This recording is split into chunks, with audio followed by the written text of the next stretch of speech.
നമസ്കാരം.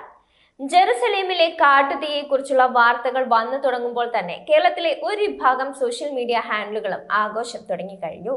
നേരത്തെ അമേരിക്കയിൽ കാട്ടുതീ ഉണ്ടായപ്പോഴും കേരളത്തിലെ സോഷ്യൽ മീഡിയയിൽ ഒരു വിഭാഗത്തിന്റെ ആഘോഷം തന്നെയായിരുന്നു.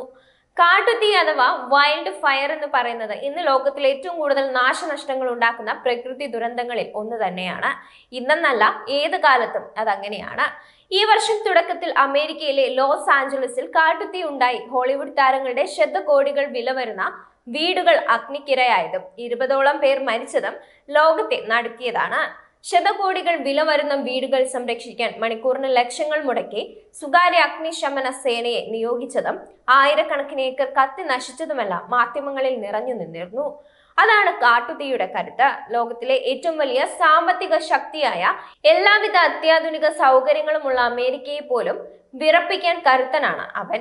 അതുകൊണ്ട് തന്നെ UN എൻവയോൺമെന്റൽ കൗൺസിൽ ലോകത്തിലെ ഏറ്റവും മാരകമായ പ്രകൃതി ദുരന്തങ്ങളിലൊന്നായാണ് കാട്ടുതീയെയും വിലയിരുത്തുന്നത്. അതുകൊണ്ട് തന്നെ ഇസ്രയേലിൽ ഒരു തീപിടുത്തം പൊട്ടിപ്പുറപ്പെട്ടപ്പോൾ എല്ലാവരും കരുതിയത് അത് കാട്ടുതീയാണെന്നാണ്. മലയാള മാധ്യമങ്ങളും അങ്ങനെയാണ് റിപ്പോർട്ട് ചെയ്യുന്നത്. എന്നാൽ ചില ഇസ്രയേൽ മാധ്യമങ്ങൾ ഇപ്പോൾ ഇതും ഒരു തീവ്രവാദ ആക്രമണമാണെന്നാണ് ചൂണ്ടിക്കാട്ടുന്നത്. ഞെട്ടിപ്പിക്കുന്ന റിപ്പോർട്ടുകളാണ് അവർ പുറത്തുവിടുന്നത്. അടിക്കടി അഗ്നിബാധയുണ്ടാകുന്ന ഒരു രാജ്യം തന്നെയായിരുന്നു ഇസ്രയേല്.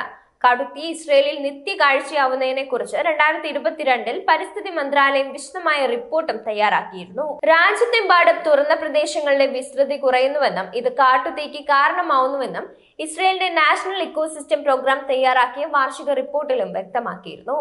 ബുധനാഴ്ച രാത്രിയിലെ കണക്കുപ്രകാരം 3000ഓളം ഏക്കർ പ്രദേശമാണ് ഇസ്രയേലിൽ കത്തി നശിച്ചത്. മെലിസറ്റ് സിയോൺ എന്ന സ്ഥലത്തിന് സമീപത്താണ് തീപിടുത്തം ആരംഭിച്ചതെന്നാണ് റിപ്പോർട്ട്. ആദ്യം ഇത് പടിഞ്ഞാറ് ഭാഗത്തേക്ക് പടരുകയും പിന്നീട് മണിക്കൂറുകളിൽ 90 മുതൽ 100 കിലോമീറ്റർ വേഗതയിൽ കാറ്റ് വീശിയതോടെ ദിശ മാറി കിഴക്കോട്ടേക്ക് പടരുകയുമായിരുന്നു. സ്വാതന്ത്ര്യ ദിനത്തോടടുത്താണ് ഇങ്ങനെ ഒരു അപകടം ഉണ്ടാകുന്നത്. നഗരത്തിലേക്കും കാട്ടുതീ പടർന്നു പിടിക്കാമെന്ന് ഇസ്രയേൽ പ്രധാനമന്ത്രി ബെഞ്ചമിൻ നെതന്യാഹു മുന്നറിയിപ്പും നൽകിയിരുന്നു. 23 പേർക്ക് ചികിത്സ നൽകിയതായും 13 പേരെ ആശുപത്രിയിൽ പ്രവേശിപ്പിച്ചതായും റിപ്പോർട്ടുകളിൽ പറയുന്നുണ്ട്. കാട്ടുതീ അണയ്ക്കാൻ ഇസ്രയേൽ അന്താരാഷ്ട്ര സഹായം തേടിയിരുന്നു. ജെറുസലേമിന്റെ പ്രാന്തപ്രദേശങ്ങളിലാണ് കാട്ടുതീ ആളിപ്പടർന്നത്. ആയിരക്കണക്കിന് ആളുകളെ പ്രദേശത്തു നിന്ന് മാറ്റി പാർപ്പിച്ചിട്ടുണ്ട്. ഇതുവരെ മരണമൊന്നും റിപ്പോർട്ട് ചെയ്തിട്ടില്ല. ഇപ്പോൾ അഗ്നിയെ ഏതാണ്ട് പൂർണ്ണമായും നിയന്ത്രിക്കാൻ ഇസ്രയേലിന് കഴിഞ്ഞിട്ടുണ്ട്. പക്ഷേ അപ്പോഴും ഒരു ചോദ്യം ബാക്കിയാണ്. എവിടെ നിന്നാണ് ഈ തീയുടെ തുടക്കം? ഇത് ചിലർ പ്ലാൻ ചെയ്തതാണോ? ഈ അന്വേഷണം ഞെട്ടിപ്പിക്കുന്ന കുറെ വിവരങ്ങളിലേക്കായിരുന്നു ഇസ്രയേലിനെ നയിച്ചത്. മാധ്യമങ്ങൾ ഇപ്പോൾ അത് പുറത്തുവിടുന്നുണ്ട്.